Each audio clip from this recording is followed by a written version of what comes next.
Solo dining എന്ന് കേട്ടിട്ടുണ്ടോ?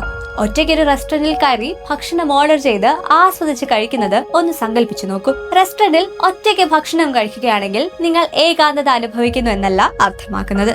മറിച്ച് അളവറ്റ സ്വാതന്ത്ര്യവും ആത്മവിശ്വാസവുമാണ് സോളോ ഡൈനിങ്ങിൽ നിങ്ങൾക്ക് ലഭിക്കുന്നത്. സ്വന്തമായി കംഫർട്ടബിൾ ആകുന്നത് ആത്മവിശ്വാസവും സ്വാശ്രയത്വവും വർദ്ധിപ്പിക്കും. നിങ്ങൾക്ക് ഇഷ്ടമുള്ളൊരിടത്ത് എപ്പോൾ വേണമെങ്കിലും പോകാനും ഇഷ്ടമുള്ളത് കഴിക്കാനും ബില്ല് സ്വയം അടയ്ക്കാനും കഴിയുന്നത്ര നിങ്ങൾ സ്വതന്ത്രനാണ്. കുട്ടിക്കാലത്ത് നിങ്ങൾക്ക് ഒറ്റയ്ക്ക് ഭക്ഷണം കഴിക്കാൻ പോകാൻ കഴിഞ്ഞെന്ന് വരില്ല.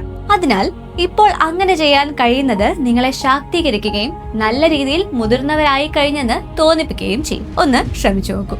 കൂട്ടുകാർക്കൊപ്പമോ വീട്ടുകാർക്കൊപ്പമോ നിങ്ങൾ ഭക്ഷണം കഴിക്കാൻ പുറത്തു പോകുമ്പോൾ നമുക്ക് അവരോട് സംസാരിക്കേണ്ടി വരും. ഒരാളോടൊപ്പം ഭക്ഷണം കഴിക്കുന്നത് അയാളുമായുള്ള ബന്ധം ഊട്ടിയുറപ്പിക്കുന്നതിന് സഹായിക്കുന്നു. എന്നാലും മറ്റൊരാളോട് സംസാരിക്കുന്നത് നമ്മുടെ ഭക്ഷണത്തിൽ നിന്ന് ഒരു തലത്തിലേക്ക് നമ്മളെ വ്യതിചലിപ്പിക്കുന്നു. നിങ്ങൾ ഒറ്റയ്ക്കാണ് റെസ്റ്റോറന്റിൽ ഭക്ഷണം കഴിക്കാൻ പോയതെങ്കിൽ നിങ്ങൾക്ക് നിങ്ങളുടെ ഭക്ഷണത്തിൽ ശ്രദ്ധ കേന്ദ്രീകരിക്കാനും ഓരോ ബൈറ്റും പരമാവധി ആസ്വദിക്കാനും സാധിക്കും. ഒരാളോടൊപ്പമോ അല്ലെങ്കിൽ ഒരു വലിയ സംഘത്തോടൊപ്പമോ ഭക്ഷണം കഴിക്കുമ്പോൾ നിങ്ങൾക്ക് ഇഷ്ടമുള്ള ഭക്ഷണം ഓർഡർ ചെയ്ത് കഴിക്കാൻ പലപ്പോഴും കഴിഞ്ഞെന്ന് വരില്ല. സ്വന്തം ഇഷ്ടവും അഭിരുചിയും കൂടെ വന്ന എല്ലാവരുടെയും മേൽ അടിച്ചേൽപ്പിക്കുന്നതും മാന്യമല്ല. ആളുകൾ ആദ്യം ചർച്ച ചെയ്ത് ഓർഡർ നൽകിയാൽ നിങ്ങൾ ശരിക്കും കഴിക്കാൻ ആഗ്രഹിച്ച ആ വിഭവം നിങ്ങൾക്ക് നഷ്ടമായേക്കാം. എന്നാൽ നിങ്ങൾ ഒറ്റയ്ക്കാണ് ഭക്ഷണം കഴിക്കുന്നതെങ്കിൽ മറ്റാരെക്കുറിച്ചും ഓർത്ത് വിഷമിക്കാതെ നിങ്ങൾക്ക് ഇഷ്ടമുള്ളത് ഓർഡർ ചെയ്ത് കഴിക്കാം. നിങ്ങളുടെ പങ്കാളിയോടോ അടുത്ത സുഹൃത്തിനോടോ ഒപ്പം ഭക്ഷണം കഴിക്കുകയാണെങ്കിൽ പോലും ഭക്ഷണ മര്യാദകൾ പാലിക്കുന്നതിൽ